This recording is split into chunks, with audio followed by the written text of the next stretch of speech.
Hello and welcome. So, Chapter 7 drops in 2 days on September 2nd, and I thought that before it drops, before September 2nd, we should look at what we already know about Yexiao. So, we know that this will be the only spoiler for the whole thing because it's mainly about her character and the lore, and I don't actually look at spoilers on that. So this will only be going over what we know in game so far in global. The only thing that is a spoiler, and we'll go look at that right now, is the Chapter 7 suit.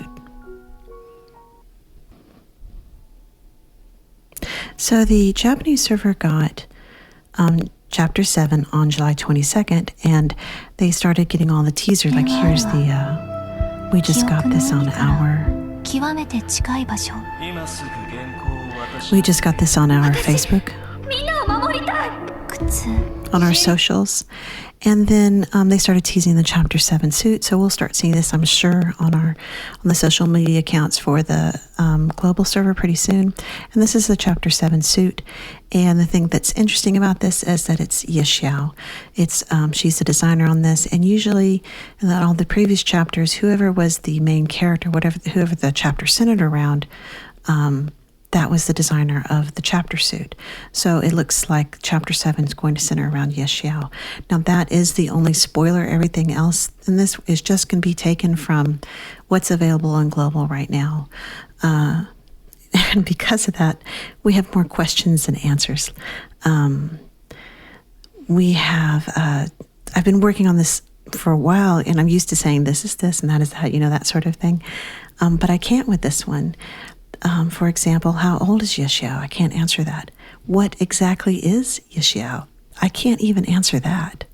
How powerful is Yexiao? Is she the puzzle solver? What exactly is the puzzle solver? And a lot of these questions I can't answer. So the story hasn't revealed itself yet. So all we're going to do is look about what the story has revealed so far concerning the very mysterious Yexiao. And before we dive in, Yexiao actually translated means night snack. They do mention that in the story. Hang on. We first meet Yexiao in the Intel Hub, and we'll get to that in just a moment. But when we first meet her in the story, as a player, we first run into her in the Intel Hub. As an avatar in the story, we first meet her in Chapter 4-2. Chapter 4, Stage 2. And I'm just going to skip really quick until we run into her. And they both want the dumplings, and then they decide, hey, let's split it. And then why don't we share? Hi, what's your name? Okay, here's where we learned her name. And this is where we learned that it means, and it does actually, when you, she'll say cloud language, but actually from the Chinese language, it means night snack. That means night snack in cloud language, but it's still early now. It means night snack in Chinese as well. I don't know enough about the Chinese language. I know that there's different dialects, like there's Mandarin, and then I don't know enough about the Chinese language. So I know when I'm saying Chinese, there's not really a Chinese language. That's like saying, oh, it says that in Indian.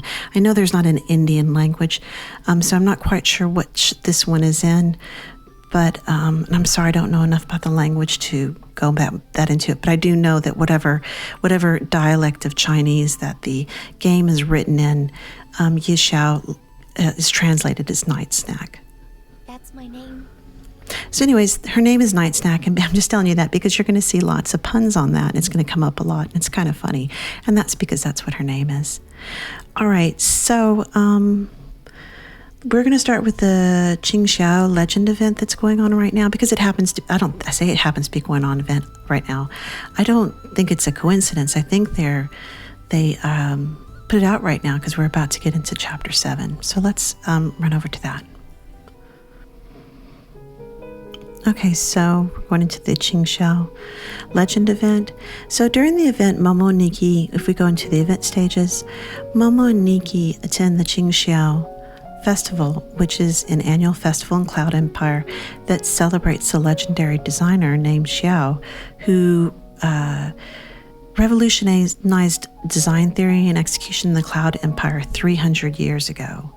At the time, 300 years ago, design in the Cloud Empire was pretentious, and this genius legendary designer, Yexiao, brought simplicity back to cloud designs. Now we can go learn about that in stage 2 during Xiong. I'm so sorry about, I wish, I'm going to take Chinese just so I can I can do these videos correctly.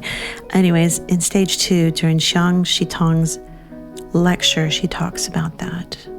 So I'm going to pause it and get to there. Okay, so we're in stage 2 of the event, and this is her lecture. She says 300 years ago, the styles of cloud were pretentious, and every designer only wanted fame and glory.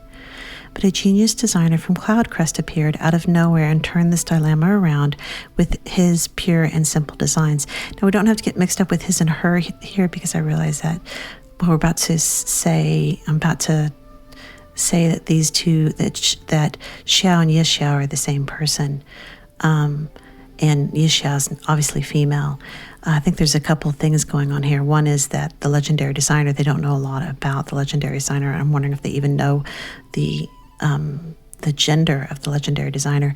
And the second thing is, when things are translated from Chinese, if I have this correct, the pronouns are not him and her or she and he. They're gender neutral. And so when you're translating from the Chinese to English, you kind of have to guess the pronoun, because we have gender specific pronouns. I know in Japanese they often just drop the subject completely, like there's no subject to the sentence. So there's no pronoun in the sentence. The fact that they're saying his, I don't think that that's an indicator that Xiao and Yexiao are not the same person. No one knew his name. He signed his designs with the word Xiao and nothing else. Qingxiao Day was created to remember him. It reminds us that we need to go back to simplicity. All right, and then they're going to hint, and we've already seen this in Designer Intel Hub. The game is going to hint at a relationship between Xiao and Yexiao, or Yexiao and the legendary designer from 300 years ago. And here's the hint. Xiao, Yexiao, has the word Xiao is in her name too. She's also a great designer. So they do this a couple times within our current event. They also do this. They did this in stage 1 when they're eating the spicy food, and Nikki says, "Oh, Yexiao would like this food as well." And they say, "Oh, this is the food that the legendary designer liked from 300 years ago." And then Nikki says, "Oh, I think Yexiao would like this food as well." And then we see it in stage 5 as well of this event, of the Qingxiao legend event. We see it again in stage 5 when she goes and looks at the murals. We can go look at that really quick. Let me pause it so you don't have to go with me as I skip through the story. Okay, here Qingyuo and Nikki are looking at the murals that are hundreds of years old. These are from hundreds of years ago. They're mostly about life in Cloudcrest from that time and some legends. According to the records, one of the murals is the portrait of the great designer from 300 years ago. Oh, which one? The records are not complete, and no one knows which one it is despite all the research. How about that blurry one? It looks like. Nikki thinks about Yexiao's face and compares it to the mural. It does look a little like the Yexiao they know. Could it be? So like I said, there's clearly, and when you're first reading this, especially in Intel Hub, like we've already seen this connection. In Intel Hub, they don't really say what the connection is. There's just some kind of connection between the legendary designer from 300 years ago and Yexiao, and you don't know if that is she's an ancestor, like that the legendary designer was her great-great-great-great-grandfather or grandmother. We don't know if she's reincarnated. It doesn't say. It just says there's clearly a connection, and they hint at that in the Intel Hub too. We've already shown a couple of examples here in the current event, so I'm not going to go look at the examples in the Intel Hub, although there's several. So you don't really, as a player, you don't know what's going on until you take the time to read Yexiao's reflection. And let's go take a look at that.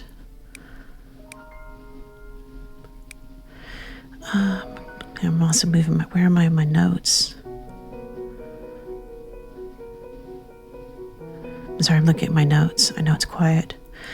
There we are. Okay, the reflection. So let's head over to the reflection. And it's the SR reflection, Blooming Magnolia.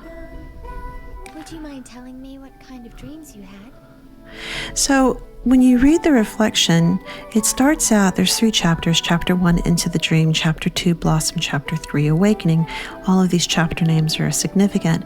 In chapter 1, she's in a dream. I had a long dream that I know one morning, maybe one dusk, I come to realize it's a dream. So she's in a dream and she realizes that she's in a dream. She kind of has that kind of, she understands that it's a dream, but it's such a pleasant dream that she doesn't want to leave it. She's quite happy in the dream. So that's the first chapter. Like I said, I'm not going to really go reading to the stories like I've done in other ones. We're just kind of trying to understand who Yexiao or what Yexiao is, and some other things about her character as we get ready for chapter 7 to drop. So in the first chapter, she realizes that she's in a dream. Also, let's see if the magnolia tree is very significant. So she realizes she's in a dream. Here, you're saying, "Don't you want to wake up?" It's a nice dream. You say, "Don't you want to wake up?" And she says, "No, it's a pleasant dream." So I'm not in a hurry to wake up. So she's just enjoying the yard and the clothesline pole and the snail and the kitten. But there's a magnolia tree, and the magnolia tree never blooms. So this is the magnolia tree she's known since she was a child, and she's watched it bloom and grow and change throughout the different seasons. But now it's not blooming anymore. It no longer flowers. So that's the first chapter. She's realized she's in a dream. She's dreaming. She's not awake. She's dreaming. And also her magnolia tree is not blooming. So in the second chapter, she does everything she can to get her magnolia tree to bloom. And she nurtures it, and she does everything she can to try to get the magnolia tree to bloom, and it won't bloom. And so here's her, and she's also still enjoying the dream. She's enjoying just watching the time go by and watching the clouds and the birds and the squirrels and the kitten.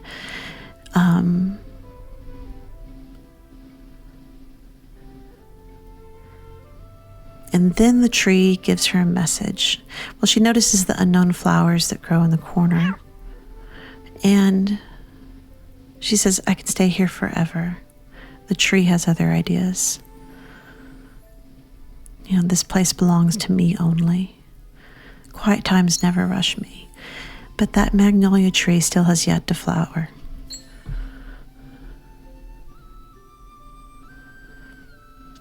And here's where the magnolia tree starts communicating with her, that won't flower. From a point on, I found the branches of that magnolia tree extending in the direction of the gate. And outside, I could feel there's a running river outside. So she's realizing that life is kind of like maybe she's suspended in time. The tree doesn't change. The kitten never changes. She's constantly playing with this kitten that never grows. So she's suspended in time, and outside there's a river outside. It's always on the go, and there's stuff going on outside, including perhaps time. Now, it doesn't say that explicitly. I'm saying that. The tree doesn't flower. The kitten doesn't grow. It does seem like time is passing, but there is no time.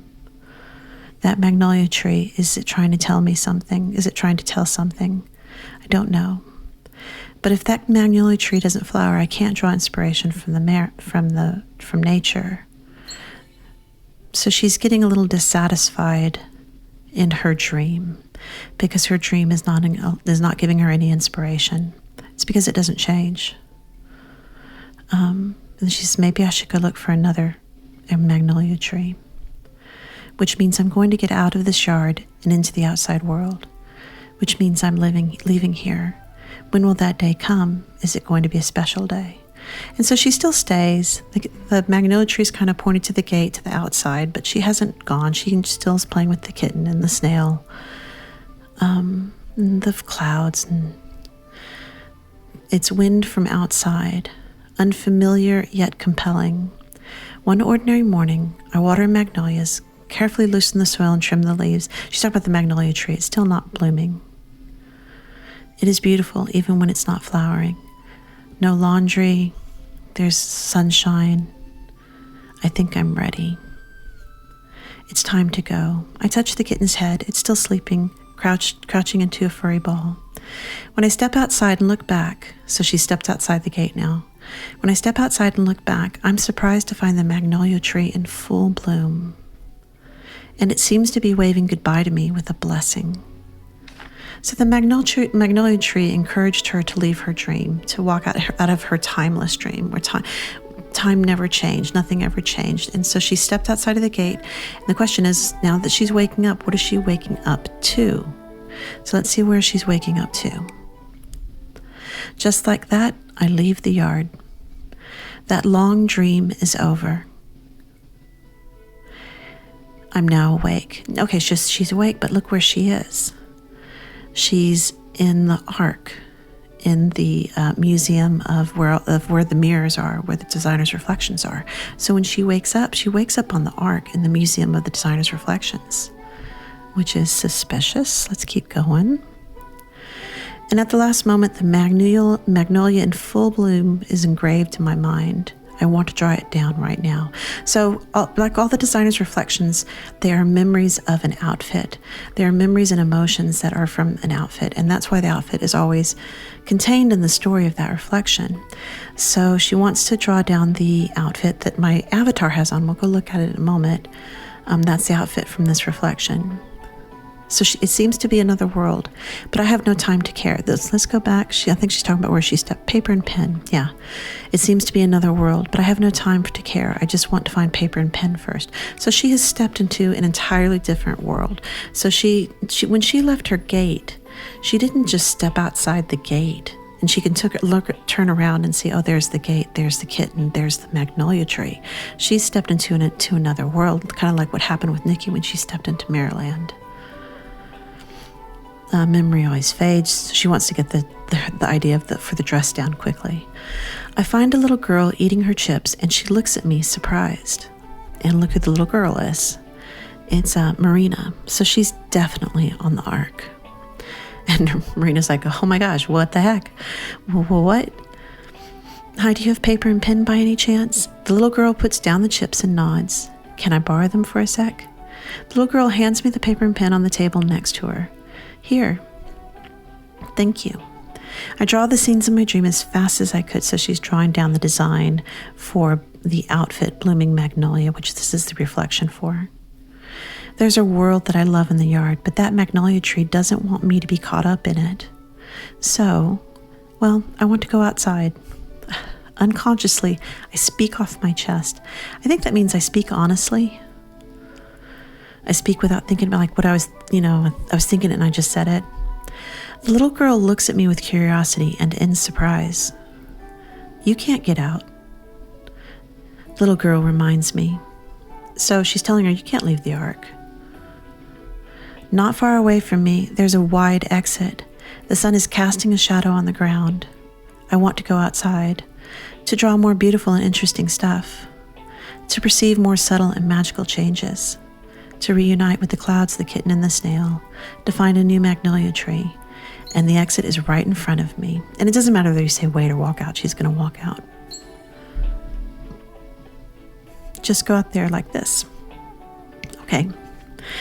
As long as I still exist in whatever form, I will try and perceive the world. So we don't really know what kind of form she's in. I walk towards the exit. Fact is, I walk out easily. There's a sea outside, so now she sees the sea of memories. On the endless sea is drifting the Ark I am on. There's now a new door in front of me. Once again, it doesn't matter what you say, don't push it, she's going to go through it. You already made a decision. I think you've made up your mind. Yes. I push open the door. The moment I go out, I seem to see the magnolia tree that I said farewell to me in the distance. And that's it. So this, coupled along with another clue we'll go look at, I'm fairly certain that Yexiao is a designer's reflection that has left her mirror. I am like 90% sure of that. Now, once again, I'm not looking at any spoilers. I haven't gone and looked to see what actually, because, the story's 2 years along in Taiwan, and you can actually go read the story because Athena has done translations for the community, which is awesome. But I haven't gone and looked at any because I'm just I want the story to unfold as it comes out on the global server. So, but it looks to me like she's a designer's reflection, and she is very closely associated with the magnolia tree. So let's go look at one other hint that she's actually a designer's reflection that's left her mirror, besides that one, which seems pretty obvious. So when we've met her, the first time we meet her is in chapter 4. So let's return to chapter 4. Oh, and this is the outfit. This is the outfit that she stepped out of the designer's reflection. It was the reflection for this outfit. Let me go ahead and turn this off really quick. Okay, so let's go to chapter 4 is when we first meet her. So,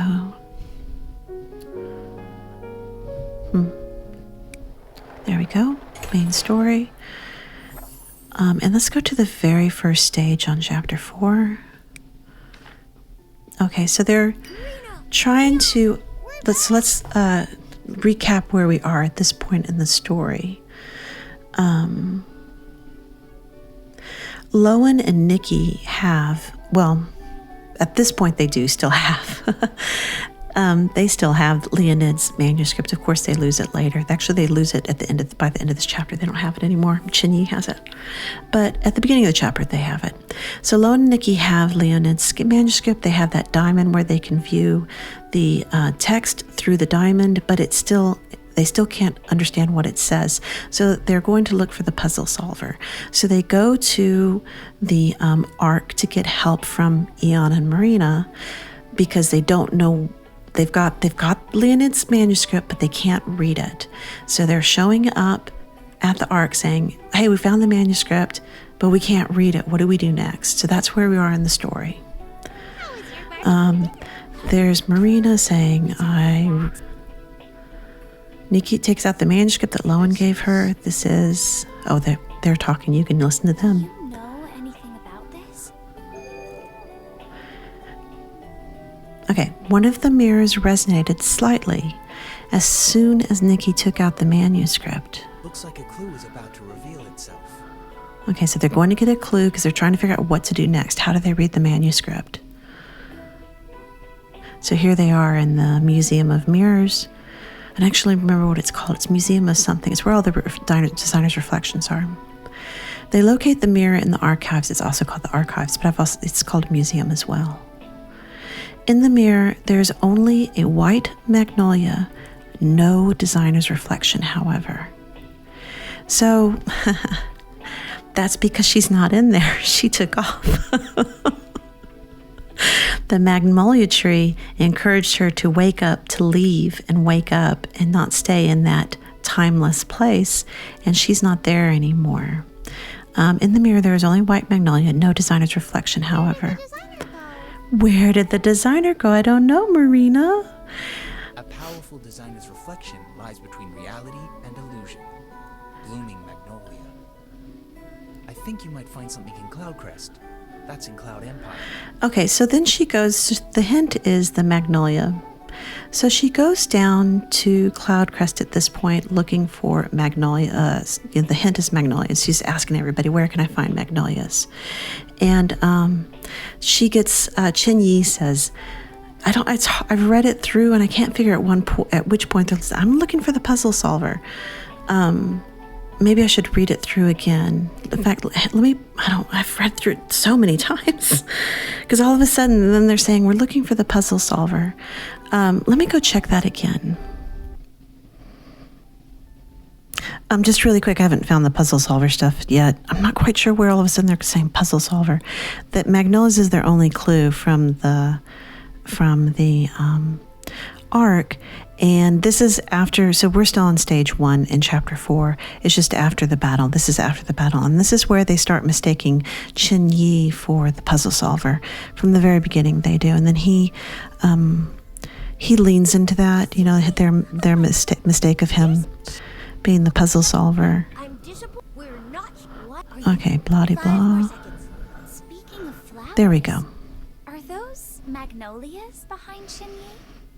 So they start thinking, like I said, there's some other things that happen that make them think that Qin Yi is the puzzle solver, and he doesn't dissuade them from that for his own reasons.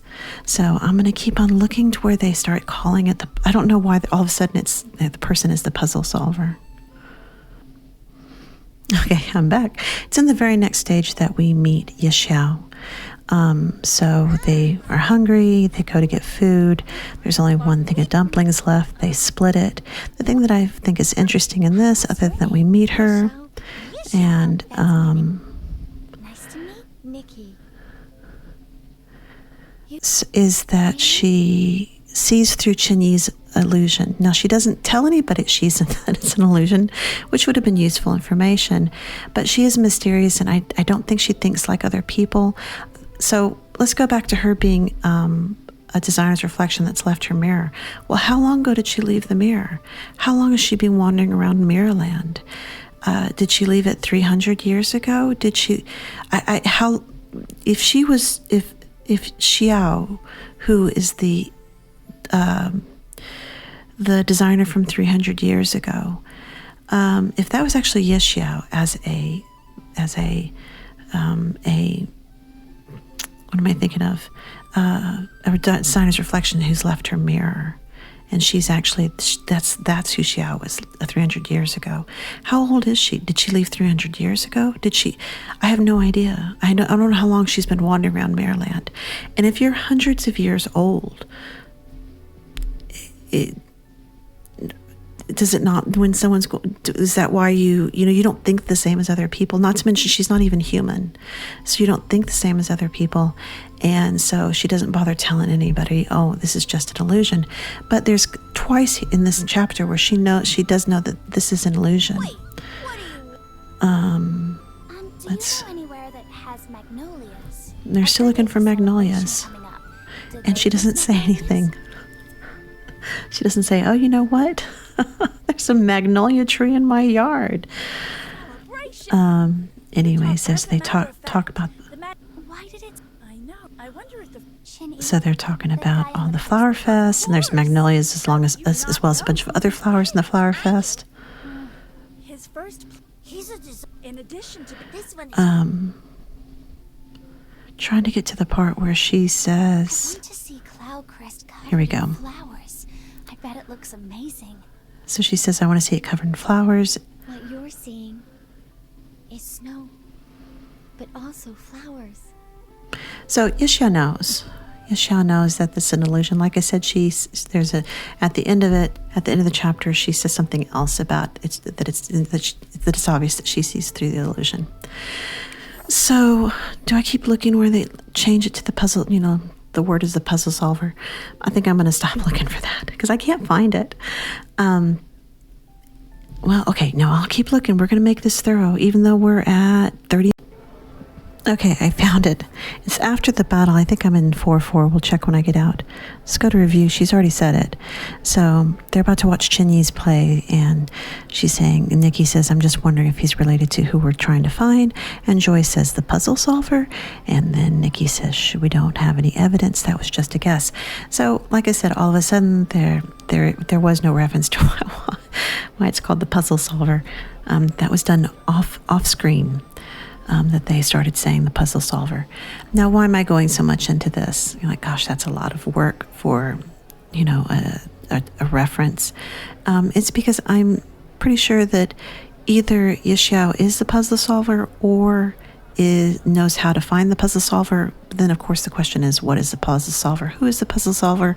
But all of the magnolias are clearly seem to me that they are pointing to Yexiao, not Chenyi. Even Chenyi even says as much at the very end. He says, "You assumed I was the puzzle solver. I never told you I wasn't." And when he finally admits that no, he's not the puzzle solver. So I'm pretty sure it's Yexiao, or at least she's the next. This whole thing, the way they're setting it up, in chapter 2, she gets the diamond, and with the diamond, Loan has the manuscript, and with the diamond, they're able to see the writing of Leonid's manuscript, and now they're trying to find somebody who can who can read that writing, and it reminds me a lot of oh my gosh, what is that movie? The Da Vinci Code, or another one that was just like it is National Treasure. Where that they have to get all the clues and they have to solve the thing. But and this is the next clue. And Yexiao, to me, it's all pointing towards Yexiao. I'm sure everybody else is thinking that. But I don't know if she is the puzzle solver or if she is the next clue to get to the puzzle solver. But she's definitely the next clue because the magnolia tree is very much connected with her. All right, so that's why we went on looking for that. But yeah, it just pops up out of nowhere. Like all of a sudden, Joy says the puzzle solver, and it's the first we've heard of that term. Let's see what stage I'm on. Yeah, it's after the battle in stage 4-4. It's the story that goes on after the battle in stage 4-4. All right, so we're talking about the different questions. Hang on, I'm looking at my notes. So we've talked about what Yexiao is, that I'm pretty sure she's a designer's reflection that left her her mirror. I was thinking that maybe she left it 300 years ago, and I'll tell you why in that moment, but maybe she just left it because I just realized she ran into Marina when she left. That means if she left her mirror 300 years ago, that means Marina hasn't aged in 300 years. So that's a big question mark there. When did she leave her mirror? How old is this designer's reflection that's walking around in Mirrorland? The reason I think she's kind of old has to do with the current event. But once again, then we have a bit of a dilemma there, because does that mean Marina is 300 years old but hasn't ever grown? If she meets Marina, and if Marina does grow, then that means that she just left her mirror, So the reason, let's look at the last two things that we can't actually answer, but just kind of hints towards maybe the possible answer. How old is Yexiao, and how powerful is Yexiao? And that is in the current event. So in the current event, Yexiao, there's a couple things going on in here. When you look at the, actually this is in the reflection in the profile. Let's go take a look at the profile first. If we go to the index and we look at the profile for the current event, oops, that's not what I want. Where's Yexiao? There she is. So if you look at the profile, next to her name, that's usually when it says how old the person was when they designed the outfit. And here it says unknown. So we don't know how old she was when she designed this outfit. Now, if we look at the other one, it says she's 17 years old. So when she designed Blooming, what was it called? Blooming Magnolia, right? The Intel Hub outfit. She was 17 years old. Here it says unknown. The thing that's interesting about this story is that if when we go and look at it, it says that, actually I think it says it in the oops, I'm in the wrong place. It says it in the profile. It says that she's already seen and done everything, and she has nothing else to do or see or be inspired by. It doesn't say that, but she clearly cares about inspiration. And so she has to create something that is unknown, and so that she can experience something new. She wants to experience the unknown. She's experienced everything else in Mirrorland. Now she wants to experience something unknown. So my question is, if you've experienced everything Mirrorland has to offer, how old exactly are you? The other thing that's interesting about this is that this one, about ego. When the monster opened its eyes for the first time, Yexiao felt something deep down in her heart, savage, ugly, and cunning. Yexiao stared into the monster's eyes and saw her own reflection in those pupils. So we see a really dark side of Yexiao during this event for a couple of reasons. One, like I just read there, that she sees, I'm looking at it, savage, ugly, and cunning reflected back at her and recognizes it in herself. And then on top of that, she actually creates life. I mean, she's basically Dr. Frankenstein. She creates life because she wants to experience the unknown. But in the process of creating this life, she understands that she's cruel towards it because she has trapped it. And by trapping it and imprisoning it, the creature is very unhappy. And it doesn't really faze her. It doesn't faze her that her creation is unhappy because of what she's doing to it. And then on top of that, like I said, to me, it points to her being casually cruel. And the other thing here we see, like I said, she feels savage, ugly, and cunning within herself. And then if we go look at the audio, and I think it's Awaken. Nope, let's try select. Can you feel that? Nope, let's try food. No, it's not food. Induction. Something is calling me in No, my it's one of these, isn't it? creation. Oh, yeah, it is. Okay, let's do Awaken. Always Let's start it again. So let's listen to Awaken. Creation always comes with destruction. I don't know whether what I'm doing is right or wrong. Maybe nothing is right or wrong at all. Okay, so this is really interesting. She cannot tell the difference between right and wrong. Now we can go into different spiritual and philosophical ideas of right and wrong. Is there no right and wrong? It just is. You just accept the world as it is. You accept all the evil in the world. It just is. You accept all the good in the world. It just is. I know that there are certain philosophical and spiritual beliefs that do that. And then we can also just say there is right and wrong. But whatever is going on here, whether this is kind of a philosophical position or she genuinely just doesn't understand right from wrong, she has a moral ambiguity clearly from that we can pick up from this event. So, like I said, it might be a religious point of view. I know that there are some religions that are like, well, the world just is. You accept it the way it is. You accept all the good. You accept all the bad because there is no good or bad. That's just our perception of the world. It is the world filtered through human eyes, and we're the one that assigns right and wrong. But there is no such thing as right or wrong. So, is this a spiritual thing she's saying? This is how she lives spiritually. Or is she got some moral ambiguity going on, that she does see the world filtered through human eyes? She doesn't think this way spiritually. I'm trying to say there's two different paradigms that you can view this in. And I don't know which paradigm it's in. Is it the paradigm where, the spiritual one where, like I said, it's all filtered through human experience and our perception? Or is it there is right and wrong, and she has moral ambiguity? I don't know which one the writers are going for here. But whichever one it is, she does not know the difference between right or wrong.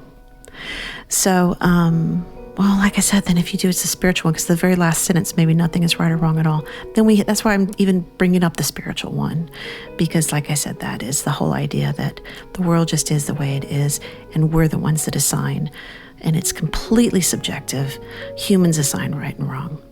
So anyways, do you see what I mean by there's more questions than answers? So many questions. How old is she? I don't know. How powerful she is. She created life. She could see straight through Chinyi's illusions. She seems pretty darn powerful, but how powerful? I don't know.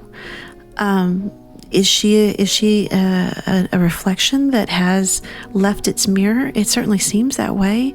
When you're a reflection that leaves a mirror, I mean, if we go back and look at what reflections are, they are just they are the memories and motions frozen in time that are around a certain outfit. Now, of course, she left her frozen in time place, which was the mirror, and now she lives within the realm of time, within the plane of time. But there's just so many questions. The only thing I can say definitively about Yexiao at this point is that her name means night snack. That's it. All the other questions remain unanswered, but at least we're kind of caught up of what we, like I said, the most I could do with this video is tell you what the story has revealed about her so far, what the story has hinted about her so far. And the story definitely has hinted, if not outright revealed, that she is a designer's reflection that has left her mirror. We don't know when she left her mirror. We don't know who's, I guess there was someone named Yexiao that lived, I don't know, or did she give herself a new name? I have no idea. But anyways, that's where we are with all of these questions, all of these unanswered questions. And Chapter 7 drops in 2 days on September 2nd. The chapter suit is her suit. Also in the trailer that they dropped 2 days ago, she was the one that was narrating when they were announcing Chapter 7, the trailer that announced Chapter 7. She was the one that was the narrator for that trailer. So seems like she's definitely going to be the central figure in Chapter 7. And so maybe we'll learn more about her. Also, but it'll probably be just a side story, would be my guess. She's the designer of the suit for Pinnacle Battle 2, Season 2, but I think that's just random. But anyway, so we'll see what happens in Chapter 7. I feel like we should learn a little bit more about Mercury before Chapter 7 drops as well. But let's start with Yexiao, because there's the event going on that centers around her. And let's go look at that really quick, and I'll wrap this up. This is already so long. If we go to the main story, and we go to the current chapter 6, and we look at the very last stage, it ends on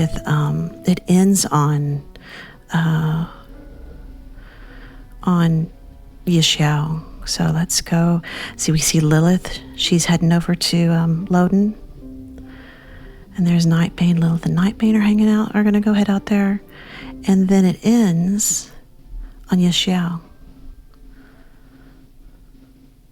It ends on someone knocking on the door. Everything is quiet. The silence is broken when someone knocks on the door. The sound knocked the last spring flower loose. And that's the end. That's the end of the chapter. And then we'll be starting Chapter 7 in 2 days. All right, well, thank you so much for watching. I know this is a super long video, and I hope it was interesting at least. I know it wasn't definitive. I couldn't say definitely, I couldn't answer any questions, but it still was, I think, useful to know, like I said, what the story has revealed about her so far. All right, well, thank you for watching, and I hope everyone has a great day.